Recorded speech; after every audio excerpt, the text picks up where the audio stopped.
Going to break in with some huge breaking news. Going to keep you on here for this, though, because it's something you know a hell of a lot about. A statement has just dropped on the Chelsea website saying that Roman Abramovich has completed the sale of Chelsea Football Club and related companies to an investment group led by Todd Boehly and Clearlake Capital. We know, of course, this sale has been something that's been a long time coming after months and months of negotiation. It was a deal that was approved on Wednesday after the government received legal guarantees that Roman Abramovich, who has had his UK assets frozen, wouldn't benefit from this sale. Friday, Chelsea confirmed a final and definitive agreement was reached. So we knew that this was coming today, and we thought it would be coming today, but Chelsea have announced that this takeover has been completed. In terms of the money, of course, we know the proceeds from the sale are going to be frozen in a UK bank account until the government has received further assurances that the money will solely go to support humanitarian causes in Ukraine. But this takeover ends Abramovich's 19-year ownership of the club. Todd Boehly, by the way, we've been telling you for the last few months, the co-owner of baseball side, the LA Dodgers, and he is going to become Chelsea's controlling owner, even though the California investment firm Clearlake Capital will assume the majority shareholding.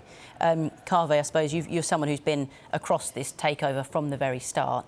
Your reaction to this news today, that it's finally gone through? Look, I mean, it's an incredible story because basically the UK government are forcing Roman Abramovich to sell Chelsea. He owned Chelsea, he's selling Chelsea, and the UK government are also making sure that he doesn't profit from the sale of the club at all. And it's an incredible sum of money we're talking about. Let's not forget, he is selling Chelsea for £2.5 billion. He's also writing off about £1.5 billion that he's lent the club. And the proceeds from the sale, we're being told, are going to go into a special bank account that is going to be frozen for the time being. It's going to be controlled by the UK government.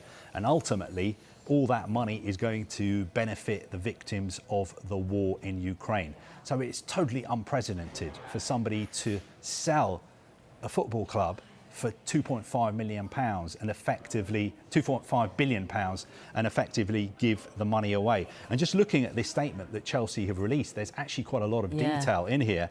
It said that the club received more than 250 inquiries from proposed purchasers, and they held detailed discussions with more than 100 individuals and entities and entered into 32 confidentiality agreements, which allowed for due diligence with respect to confidential club information.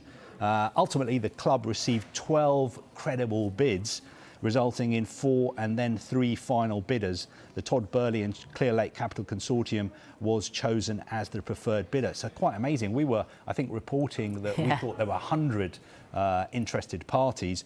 Chelsea saying that to begin with, they had 250 inquiries, then 100 individuals and entities had discussions, and 32 were given access to the club's accounts. And that means that they were serious. They're the kind of people who would be able to afford to buy the club. So it just tells you how much interest there is out there to buy Premier League clubs. Of course, if I was a Chelsea supporter, I think by and large, nearly every Chelsea supporter is grateful, thankful for everything that Roman Abramovich has done for the club, the way he's invested in the club, and the fact that he was actually a Chelsea supporter himself. Chelsea fans felt that he was one of them.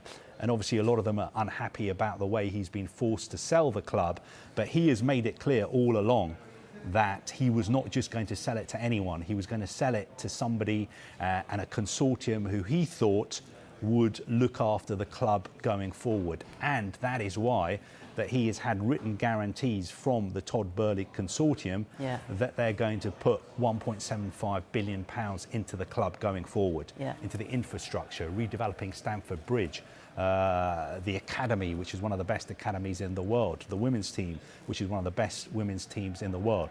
So I think Chelsea supporters will have mixed emotions this afternoon. It's not a surprise, we knew this was coming, but they will have mixed emotions because they will look back very, very fondly at the Roman Abramovich era, but they'll also now be looking forward because Todd Boehly is a very serious businessman. He's done great things at the LA Dodgers. Clearlake Capital, a serious fund managers in the US who I think look after about $90 billion worth of assets. Yeah. So they really have the money to take Chelsea even further forward than Roman Abramovich did. Let's not forget, under Roman Abramovich in the final year, Chelsea were European champions and world champions. I'm going to come back to your money in just a sec. You read a little bit out of the statement a minute ago and talked about the club receiving more than 250 inquiries. I'm just going to read you a bit of the statement of why Todd Boehly and Clearlake Capital were the preferred bidders in the end. They said that they rose above the other groups through the strength of the partnership between the group's component parts, which includes Mark Walter, the co-founder and CEO of Guggenheim Capital, and Hans-Jörg Wyss, founder of the Wyss Foundation. Todd and Mark's participation in the ownership of several sports franchises with sustained winning traditions, they say, including the LA Dodgers, the LA Lakers and the LA Sparks. A belief by the board that this group could help the club resolve certain current challenges and could assist in creating new opportunities. They go on to say they also think they could help the club reach its long-term strategic objectives. They say, we believe the board and the Boehly-Clearlake Group have a shared vision for the future of Chelsea Football Club. So I suppose back to money and the recent future, the near future for Chelsea Football Clubs. All fans will be watching this, Chelsea fans saying, well, does this mean we're going to be active in the transfer market then? What does it mean in that sense? Because I think it was reported that the new owners were going to invest around 1.75 billion into the club and taking that overall value to the 4.25 billion. I think Thomas Tuchel will be given significant funds this summer. The new owners have not bought Chelsea just to finish third. They want to win. They want to win the title. They want to win back the Champions League. And they know they need to close the gap on Liverpool and Manchester City. And in Thomas Tuchel, they have the perfect manager. Everyone's seen what he's done at Chelsea. Within a few months of becoming Chelsea manager, he took the side from 8th in the table, I think it was, to qualifying for the Champions League and winning the Champions League as well. He's a world-class manager. Why wouldn't you back him? There are obviously areas of the squad they need to strengthen. Tony Rudiger has left. Andreas Christensen could be leaving. Cesar Azpilicueta could be leaving as well. So they need to make signings, especially in the centre-back position. Question marks over the future of Marcus Alonso. They may need to sign another left-back, even though Ben Chilwell is going to be fit again. Question marks over the future of N'Golo Kante. Lots of other clubs interested in signing him. Will they maybe try and make a move to sign Declan Rice from West Ham? West Ham making it very, very clear that he is not for sale. They will not sell him this summer, but he is a long-term Chelsea target. And also, what is going to happen with Romelu Lukaku? That is the most important question. That needs to be sorted out. Reports in Italy that he has left his agent. He's now represented by his lawyer. Reports that he wants to go back to Inter Milan. He hasn't settled in Chelsea for the second time. Those are the kind of things that Thomas Tuchel needs to sort out. And from his point of view, and from Chelsea's point of view, it is great news that this has been sorted now, because he's got the whole summer to be able to deal with these issues, and he's got the whole transfer window to make the additions to his squad that he feels he needs to make. Reasons to be optimistic if you're a Chelsea fan at the moment? Yes, certainly reasons to look forward.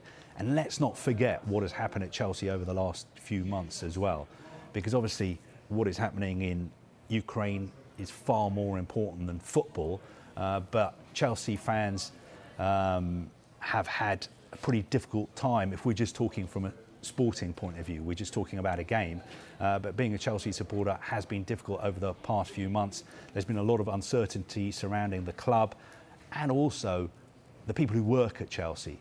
This is a good day for them as well, because Chelsea is not just millionaire footballers. I think about 800-900 people work at that club. The club shop was closed.